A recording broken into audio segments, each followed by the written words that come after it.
تو ہمارے سارے پکوڑے والوں کو شوق چڑھا ہوا رمضان آئے پکوڑے وکن گے، سموسے والے آندے پہ رمضان آوے سموسے وکن گے، جتیاں والے آندے پہ عید آوے جتیاں وکن گیاں۔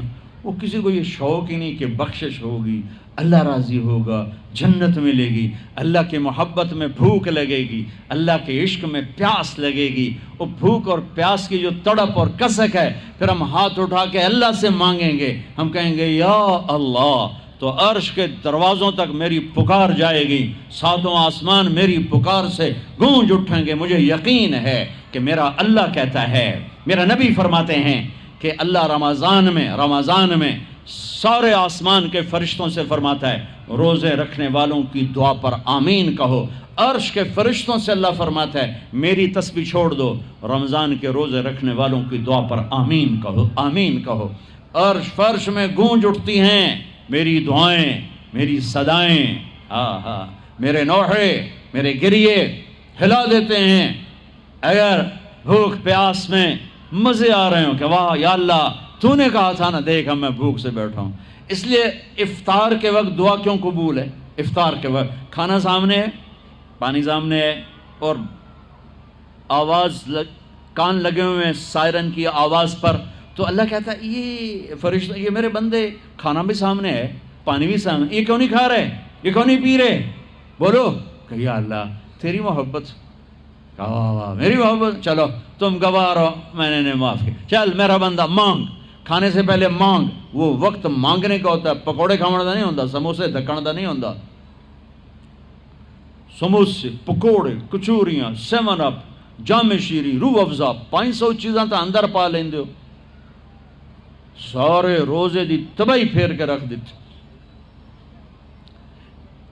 ایک مہینے کے لیے اوور آلنگ ہے، ٹیوننگ ہے، ٹیوننگ، تھوڑا کھاؤ، تھوڑا کھاؤ، تھوڑا کھاؤ، ٹھنڈے شربت مت پیو، ٹھنڈے شربت مت پیو افطاری کے وقت، بعد میں پینا تو پی لو، این افطاری کے وقت اپنے اوپر ظلم مت کرو۔ سارے دن کا انجن گرم ہے، ایک دم اس کے اوپر برف پھینکتے ہو، تھوڑی دیر صبر کر کے سادہ پانی پی لو، نماز پڑھ لو، پی لو، جام شیری پیو، 7 اپ پیو، جو مرضی پیو، ٹھنڈا پیو، گرم پیو، جو مرضی پیو، لیکن این روزے کے وقت بچو تلی ہوئی چیزوں سے، کراری چیزوں سے، مسالے دار چیزوں سے، ثقیل چیزوں سے بچو، ہلکا پھلکا رکھو پیٹ کو، ہلکا پھلکا،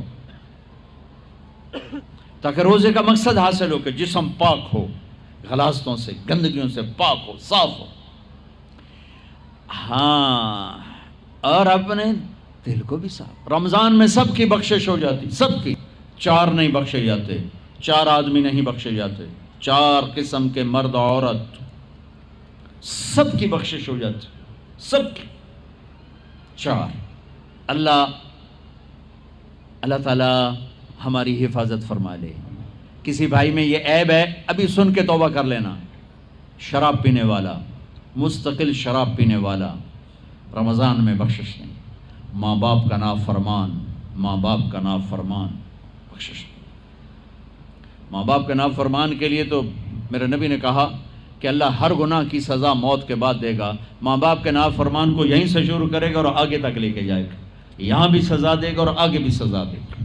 صرف ایک گناہ دنیا میں ایسا ہے، کفر شرک کی سزا بھی موت کے بعد، زنا، شراب، جوے کی سزا سود کی موت کے بعد ہے۔ ایک گناہ ماں باپ کی دل آزاری، دل دکھانا، اللہ یہاں سے یہ سزا شروع کرتا ہے اور آخر تک پہ چلاتا ہے اس کو۔ میرے نبی سے پوچھا گیا یا رسول اللہ قیامت کب آئے گی؟ آپ نے کہا اللہ کو پتہ ہے۔ کہ کوئی نشانی بتائیں؟ کہ جب ماؤں کو ذلیل کیا جائے گا قیامت آ جائے گی۔ ماں باپ کا نافرمان۔ تیسرا کون ہے؟ رشتہ داروں سے لڑنے والا، کبھی بھائی سے لڑا، کبھی بہن سے لڑا، کبھی خالہ سے، کبھی چاچے سے، کبھی مامے سے، کبھی تائے سے، کبھی پھوپھے سے، قریبی رشتوں سے لڑنے والا اور تعلق توڑنے والا، اس کی بخشش نہیں ہوگی۔ چوتھا کون ہے؟ کینہ رکھنے والا، کینہ، شحن، ایک ہوتا ہے بغض، ایک ہوتا ہے کینہ، شحن، بغض، شحن۔ بغض کیا ہے؟ بغض کیا ہے؟ کہ مجھے انصر بھائی سے نفرت ہے، یہ بغض۔ اور کینہ کیا ہے؟ کہ میں ان کو نقصان پہنچانا چاہتا ہوں، نفرت کے ساتھ ان کی ٹانگیں کھینچنا چاہتا ہوں، اس کو کینہ کہتے ہیں۔ تو یہ 4 برائیاں معاف نہیں ہیں۔ ہاں کوئی توبہ کرے تو سب معاف ہو گیا، سب معاف ہو گیا، سب معاف ہو گیا۔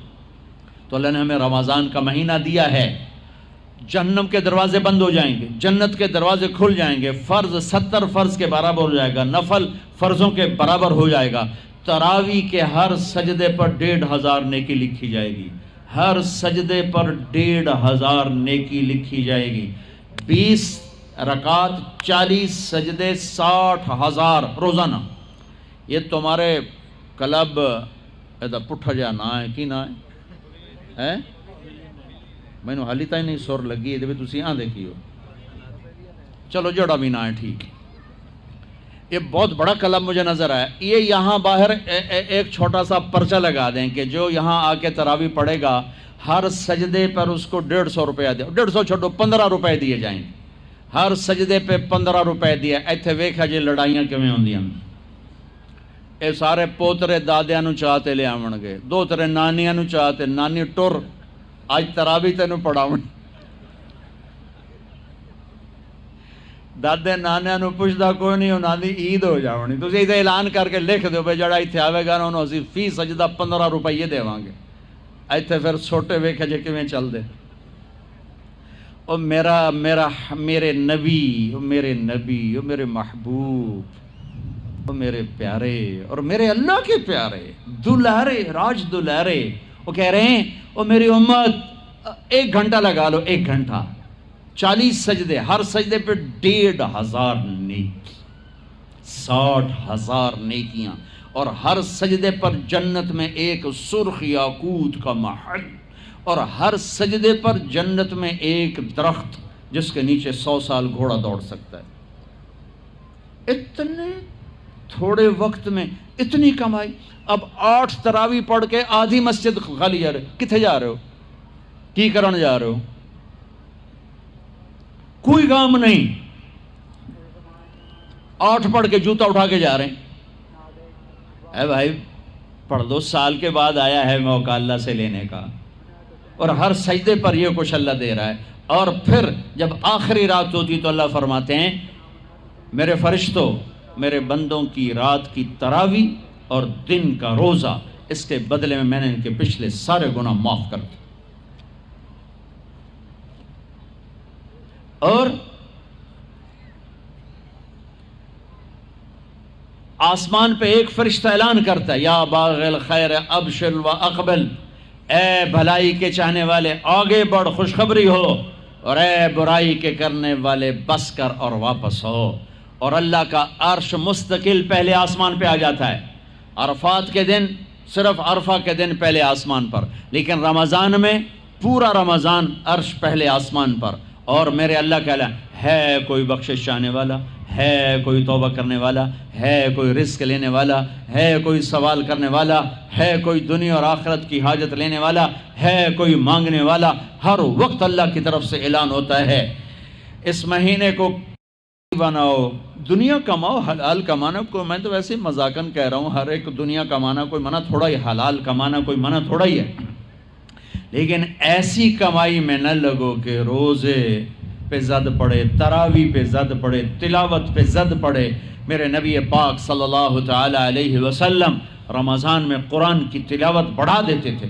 قرآن رمضان کا سب سے بڑا وظیفہ، جی کوئی وظیفہ دسو، کوئی وظیفہ دسو، لوگ پوچھتے ہیں جی رمضان کا کوئی خاص وظیفہ بتا رہا ہوں۔ رمضان کا خاص وظیفہ قرآن کی تلاوت، رمضان کا خاص وظیفہ قرآن کی تلاوت، قرآن کی تلاوت، قرآن کی تلاوت، جتنا پڑھ سکتے ہو پڑھتے جاؤ، پڑھتے جاؤ، پڑھتے جاؤ، پڑھتے جاؤ۔ میرا ایک ساتھی ہے مولوی ثناء اللہ، وہ ایک دن میں پورا قرآن ختم کرتا ہے، ایک دن میں پورا قرآن، ایک دن میں پورا قرآن، پورے رمضان میں 30 قرآن ختم کر دیتے، سوائے اس کے بیمار ہو جائے تو کوئی بیمار ہو جائے تو 10 پارے، ورنہ پورا قرآن رمضان، قرآن پورا قرآن۔ تو چلو ہم پورا قرآن نہیں پڑھتے، کچھ تو پڑھو، سارے سال نہیں پڑھا، کچھ تو پڑھو۔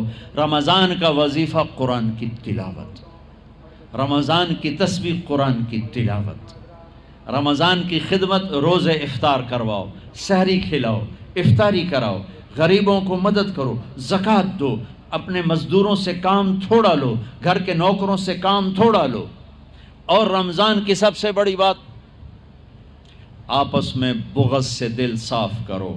لڑے ہوئے ہو رمضان آنے سے پہلے جیسے لوگ حج پر جانے سے پہلے نہیں فون کرتے ہیں، صلح کرتے ہیں، اتنا ہی ضروری ہے رمضان سے پہلے میں دل صاف کر لوں، میں معاف کر دوں، میں معافی مانگ لوں. زیادتی کی ہے تو معافی مانگ لوں، کوئی معافی مانگنے آیا تو معاف کر دوں.